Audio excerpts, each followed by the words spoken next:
Hech ham tushkunlikka tushma o'g'lim. Hayot to'siqlardan iborat.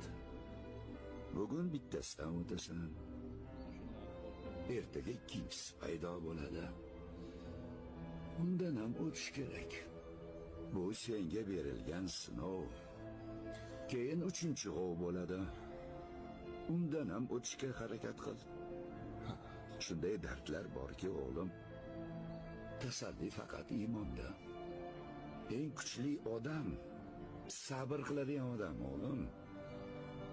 Eng baxtlisi esa shukr qilishni biladigani.